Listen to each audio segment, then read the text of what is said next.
الله أكبر الله أكبر الله أكبر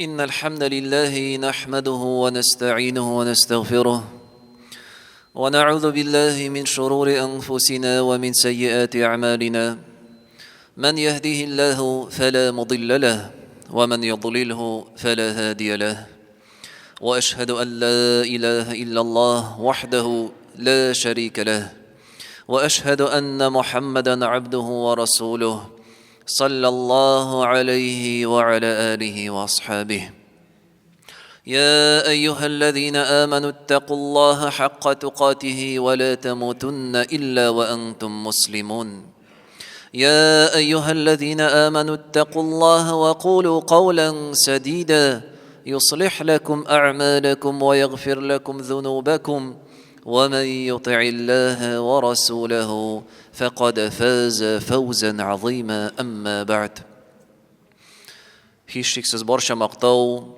хәмд вә сана галәмнәрнең Раббысы, хуҗасы, идарәчесе Аллаһ Раббыбызга гына тиешле.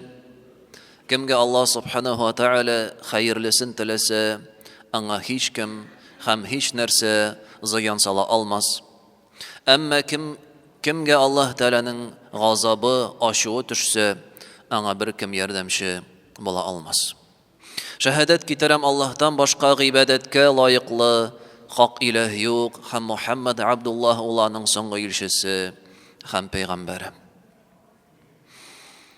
Менә җәмәгать бүген мәчеткә таба кирип барганда Шишмә ягыннан күзгә төште былтыр бергә тырышып җәй буе башта җирен казып, аннан соң инде шәшеп үстергән үлән, газон.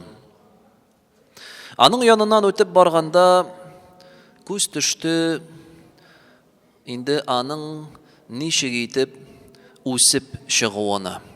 Әле бер-ике атна элек кенә аннан барганда без күзәтә идек караңгы җир, яшеллек юк иде, терелек юк иде, әмма бүген аның яныннан барганда без күрәбез, җир нишли терелеп килә.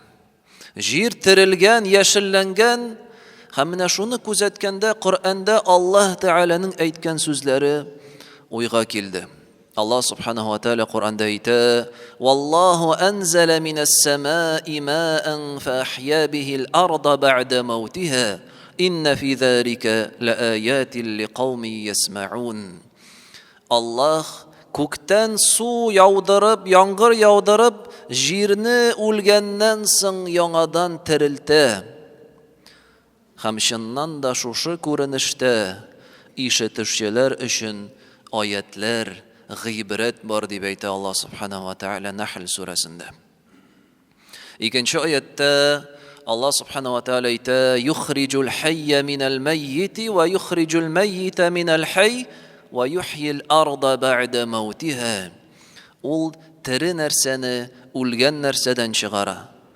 Үлгән нәрсәне тере нәрсәдән чыгара, һәм җирне үлгәннән соң терелтә дип әйтә Аллаһ Субханаһу ва Тааля. Һәм дәвамында Адәм балаларына искәрмә бирә. Исенә төшерә нәрсә дип әйтә: "Ва казалика тухраджун." Менә сез дә шулай итеп чыгарылачаксыз дип әйтә Аллаһ Тааля.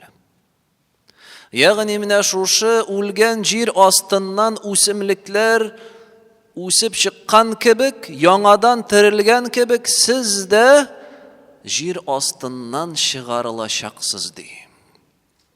Үлгәннән соң кире тормышка киләчәксез. Моны аңлата Пәйгамбәрбез саллаллаһу алейхи ва саллям үз хадисендә. Бу сахих хадис Бухари һәм Муслим җыентыкларында Абу Хурайра радиллаһу анһудан тапшырыла. Аллаһның илчесе саллаллаһу алейхи ва саллям әйтте ди: "Thumma yunzilullahu minas-samaa'i ma'an fayanbutuna kama yanbutul baql." Шуннан Аллаһ Тәгалә күктән яңгыр яудыра, һәм алар кешеләр җир астыннан үсеп чыга үсемлек үскән кебек дип әйтә. Ягъни шуннан да кеше үлде, аны күмеп куйдылар, тәне ширеп бетте, бәлки аның хәтта тәне янып та биткәндер, ләкин Аллаһ Тәгаләгә бер авырлык юк яңадан үлгән әйберне терелтү. Чөнки ул бөтен нәрсәне юктан бар кылучы. Һәм яңгыр ява ди вакыт җиткәч.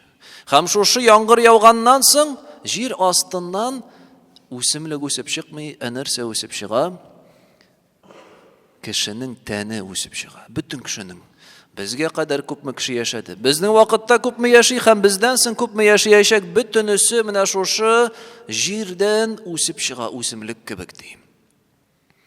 Һәм шуннан соң нәрсә була, җәмәгать? Аллаһ субханаһу ва тааля әйтә: وَنُفِخَ فِي الصُّورِ فَإِذَا هُمْ مِنَ الْأَجْدَاثِ إِلَى رَبِّهِمْ يَنْسِلُونَ. Шуннан сурга өрү була. Мөгез, сур, дуновение в рог. Исрафил фәрештә өрәшәк шушы сурга һәм кешеләр ди каберләреннән чыгып Аллаһ каршына, Раббылары каршына кайтачаклар. Җаннар тәнгә кире әйләнеп кайта һәм кеше уяна, күзләрен ача. Һәм нәрсә дип әйтә? Қалу я вайлана ман бa'athana min marqadina. Кайгы безгә. Кем безне яткан урыныбыздан тургызды дип әйтерләр кешеләр. Хәза ма вa'ada ar-Rahman ва садаqa al-mursalun. Бу рәхимле Аллаһның вәгъдәсе һәм пәйгамбәрләрнең әйткән хак сүзе ди Аллаһ субханаһу ва тааля. Демәк, килеп җитәчәк бер көн.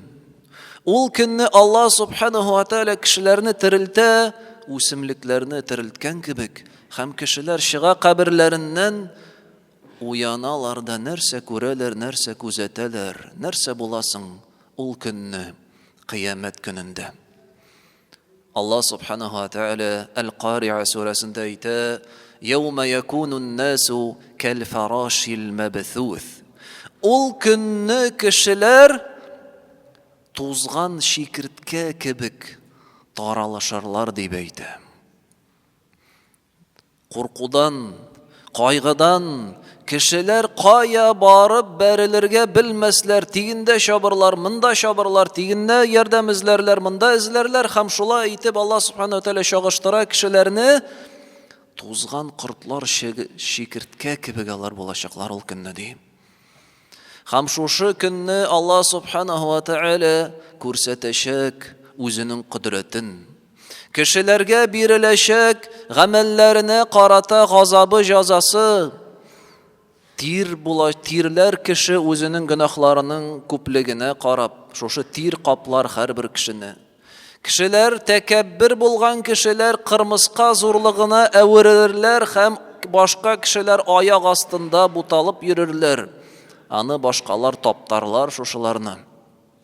Закат садакаларын чыгармаган кешеләрнең маллары эрителеп, кыздырылып, шуның белән аркаларын, йөзләрен пешерерләр.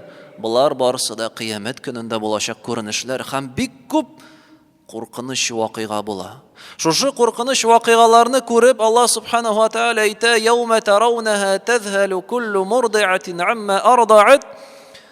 Ул көнне күрү белән, шушы вакыйгалар булу белән ди, күкрәге белән балаларын имезүче хатыннар балаларын ташлап качырлар ди. وَتَضَعُ كُلُّ ذَاتِ حَمْلٍ حَمْلَهَا һәм йөкле булган хатыннарның куркуларыннан йөкләре төшер.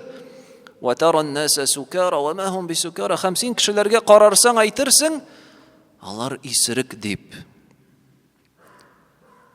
Ләкин алар исерек түгел ди. Әни сәбәпле, нәрсә булган аларга? Аңгырайганнар, күзләре акайган, йөзләрендә курку, кайгы, исерек кебек шайкалып йөриләр. Ни сәбәпле? Аллаһ Тәгалә әйтә: "Валакинна азабаллаһи шадид." Ләкин Аллаһның газабы каты ди. Шушы газап, шушы куркыныч, курку, кайгы кешеләрне исерек кебек халәткә китергән. Шок, курку баскан кешеләрне. Һәм ул көнне Аллаһ субханаһу ва тааля әйтә: "Яума ядж'алул вилдана шибак", ул көнне сабый баланың да куркуыннан чәчләре агарыр ди. Һәм кеше эзләр үзенә ярдәм. Эзләр ярдәм, дусларын табырга тырышыр. Бу дөньяда бергәләп гамәл кырган, вакытны бергә уздырган, ниндидер эшләрдә бергә катнашкан дус, якын дус булды ул минем.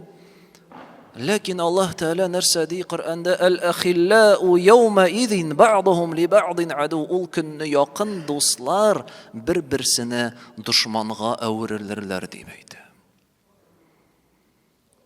Дус сиңа ярдәм итә алмаячак. Ярдәм итү генә түгел, душманга әверелә сиңа. Дус ярдәм итә алмагач, кеше эзләр ярдәмне туганнарын арасыннан. Иң якын кеше, туганнар. Әмма ләкин Аллаһ субханаһу ва тааля нәрсә ди безгә? "Яума яфиррул мар'у мин ахиһи ва уммиһи ва абиһи ва сахибатиһи ва баниһи". Ул көнне ди, кеше үз абыйсыннан качыр, әти-әнисеннән качыр, хатыны белән балаларыннан качыр дип әйтә. Каша. Алардан ярага тырыша. Ни сәбәпле? Аллаһ Тәала әйтә: "Ликулли мриим минһум яума идин шаъну югни". Ул көнне һәрбер кешенең үз кайгысы гына булыр дип әйтә. Бу дөньяда кеше яши балалар өчен дип, оныклар өчен дип, тормыш иптәшенең кайфын кайгырта. Әмма ләкин кыямәт көне җитү белән кеше бер кемне кайгыртмый. Бер нәрсә уйламый, бары тик үзен генә кайгырта.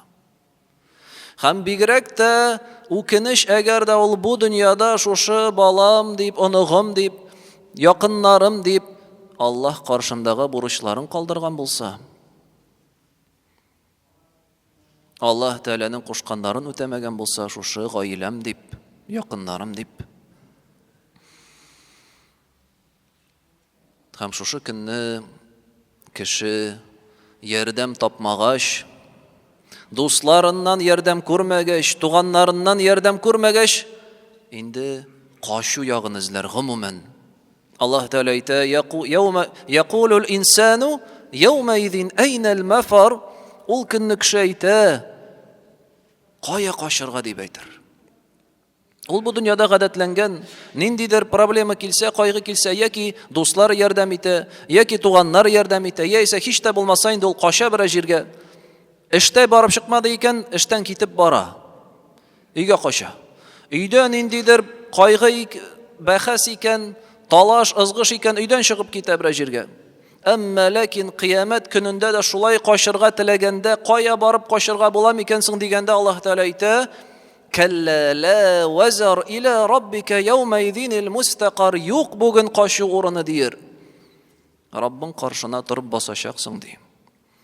"Юнаббаул инсану яума идин бима каддама ва аххар", һәм бу көнне кеше бөтен эшләгән һәм эшләячәк гамәлләре өчен җавап бирәчәк дип әйтә Аллаһ Тәала. Һәм җавап бирү дигәндә Аллаһ Тәала әйтә: "Яума яб'атhuhumуллаһу җами'ан фаюнабби'уһум бима 'амилу". Ул көнне Аллаһ Тәала аларның бөтенесен яңадан торгыза ди. Бер генә дә кеше терелмичә калмый, юк, бөтен кеше терелә, һәрберсе. Һәм терелгәч, Аллаһ Тәала каршына торып баскач, һәрбер кеше Аллаһ Тәала аңа хәбәр итәчәк эшләгән гамәлләре турында. Менә бу синең гамәлең. Хәтерлисеңме, эшләгән идең? Бу синең сүзләрең, бу синең тормышың, бөтенесе кешегә күрсәтеләчәк. Һәм Аллаһ Тәала нәрсә ди? Ахсаһуллаһу ва насуh. Аллаһ аны һәрберсен санап барды. Алар оныттылар ди. Кеше оныта. Ниндидер сүз әйтә дә оныта. гамәл кыла да оныта, яки киресенчә Аллаһ Тәгаләнең кушканы ниндидер гамәл эшләү вакыты җитә, ул аны эшләми, калдыра, игътибарсыз була һәм оныта, бер нәрсә дә булмагандай. Әмма ләкин без онытсак та, Аллаһ Тәгалә һәрберсен нәрсә ди? Ахсахуллаһ. Һәрберсен санап барды ди. Һәрберсен язып барды. Валлаһу аля кулли шайин шахид. Аллаһ bütün гамәлгә шаһид, свидетель ди.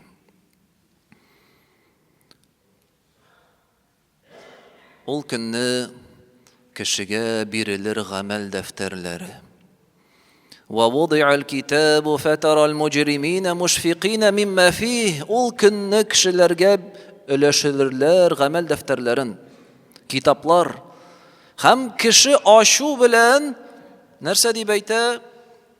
فَتَرَى الْمُجْرِمِينَ مُشْفِقِينَ. Гөнаһлы кешеләр бу китапны тоту белән инде кайгыралар, калтырыйлар, куркалар, аның эчендә булган эчтәлектән куркып ди. Чөнки ул белә нәрсә икәнен анда. Аңа китап тоттырыла, ул шундук искә төшерә бөтен гомерендәге кылган гөнаһларын, бузыклыкларын. Ул аны алганда ук белә нәрсә көтәчәген. Һәм ашу белән нәрсә ди? وَيَقُولُونَ يَا وَيْلَتَنَا مَا لِهَذَا الْكِتَابِ. Һәм әйтер, кайгы безгә, хәсрәт безгә, үкенеч безгә. Нинди китапсың бу? Моның эчендә бит бер нәрсә дә төшеп калмаган ди. Ла югадиру сагирatan ва ла кабирatan илля ахсаха. Зурысы да, кечесе дә, бөтенесе монда язылган дир. Ва ваҗаду ма амилу хадира. Һәм эшләгән гамәлләрен шунда күрерләр ди. Ва ла язлиму раббука ахада.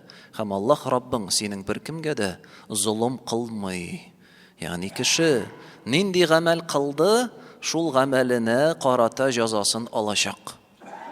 Бер кемгә дә зулым кылынмаячак. Һәм булачак газапны, булачак кайгыны, үкенечне, кайгыларны күргәч, кеше тагын бер юл эзләр газаптан котылыр өчен. Башта теләр ярдәм табырга дусларыннан, ярдәм табырга туганнарыннан, кашу урынын эзләр, ләкин кашу урыны да юк. Аллаһ каршына торып баса кеше. Һәм соңгысы инде ул сатырга, берәр нәрсә сатырга теләр ди. Выкупить, откупиться итәргә теләр. Ләкин нәрсә белән? Аллаһ Субханаһу ва Тәгалә карагыз нәрсә ди? Кеше шул кадәр кайгы хәсрәттә була, отчаяниедә була. Нәрсә ди? Яwadul mujrimu law yaftadi min azab yawmidhin bi banihi. Ул көнне ди, гөнаһлы кеше газаптан котылыр өчен үз улын сатырга риза булыр ди. Ул үз улын җәһәннәмгә атырга риза, үзенә котылыр өчен. Ва сахибатиhi ва ахиhi. Үзенең сөекле хатынын һәм кардәшләрен, ва фасилатиhi allati tuwi. Һәм аны яклаган, аңа ярдәм иткән туганнарын, бөтенесен, ва ман фил арди җами'ан thumma yunjih. Җир йөзендә бөтен күпме кеше бар, бөтенесен ул сатырга риза. Лиш бу үзенә котылырга. Ләкин Аллаһ Тәгалә әйтә, калла юк ди, юк. Сатып та котылып булмый. Кеше ул көнне үз гамәлләре белән генә калачак. Нәрсә эшләдең? Нинди сүз сөйләдең? Нинди юлларда йөрдең? Менә шул гына була кеше белән. Ләкин җәмәгать, шушы кыямәт көнендә булачак бер төркем кеше, аларга кайгы булмас. Аларга хәсрәт булмас, аларның күңелләре тыныч булыр. Аллаһ Тәгалә әйтә, я ибади ла хауфун алейкумул яум. Әй минем кулларым, сезгә бүген курку юк ди. Вала антум тахзанун. Һәм сезгә кайгы, үкенеч, хәсрәт тә булмас ди. Кемнәр соң алар? Аллазина аману би аятина ва кану муслимин. Ул шулар кемнәр минем аятләремә иман китерде һәм мөселман булып яшәделәр ди. Мөселман булу Аллаһка буйсынып яшәү дигән сүз. Менә шул кешеләр кемнәр Аллаһның кушканнарын үтәделәр, гөнаһлардан сакландылар. Аллаһ Тәгалә нәрсә ди? Әй кулларым, сезгә бүген курку юк дияр. Һәм сезгә кайгы да юк дияр. Һәм дуслар бер-берләренә дошман булган көнне алар бер-берләренә дошман булмас, чөнки Аллаһ Тәгалә әйтә: "Илләл муттақин". Дуслар бер-беренә дошман булыр, муттақин Аллаһтан куркучылардан башка ди. Иман дуслыгы ул ахирәттә дә дәвам итә.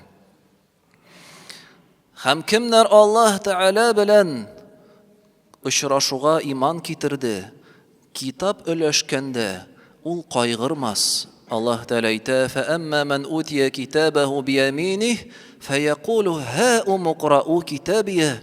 Кемнәргә китапларын уң кулына тоттырсалар, ул ди китабын башкаларга күрсәтер, карагыз дир. Карагыз, укыгыз минем китабымны. Инни зананту анни мулaqin хисабия. Мин ышанган идем бу көн киләчәгенә. Мин әзерләнгән идем хисапка. Менә ул минем гамәлләрем дип сөенәчәк, кайгырмаячак.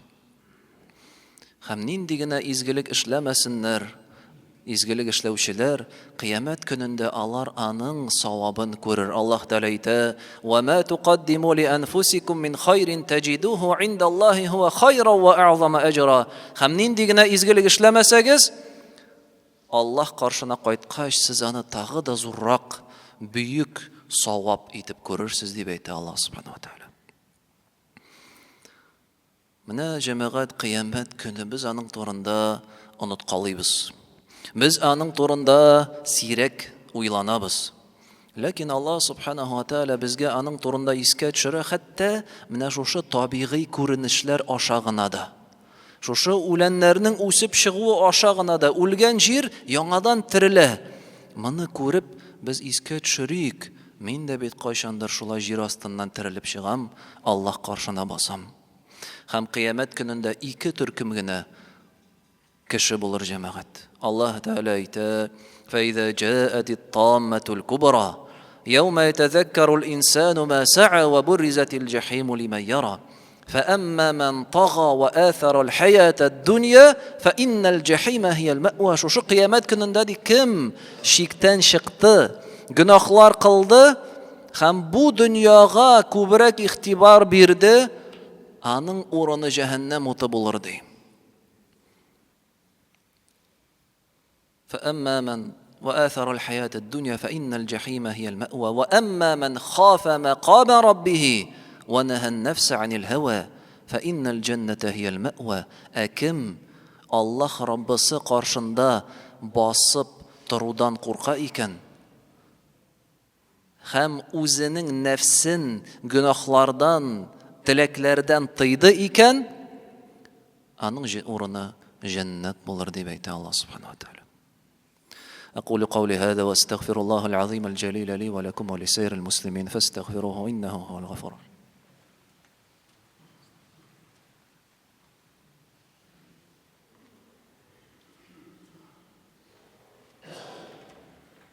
الحمد لله على إحسانه والشكر له على توفيقه وامتنانه واشهد أن لا إله إلا الله تعظيما لشأنه واشهد أن محمدا عبده ورسوله الداعي إلى رضوانه صلى الله عليه وعلى آله وأصحابه.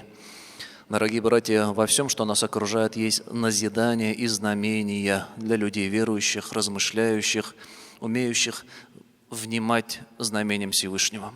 И даже тот сезон года, который мы сейчас проживаем, весна, мы можем наблюдать, как мертвая земля оживает, как растения вырастают из этой мертвой земли, как Аллах Субхану ва Тааля сказал: «Юхриджуль хайя миналь маййити ва юхриджуль маййита миналь хай ва юхьил арда ба'да маутиха». Он выводит живое из мертвого и мертвое из живого и оживляет землю после смерти. «Кадалика тухраджун». И в этом напоминание, что Аллах говорит: вы также будете воскрешены.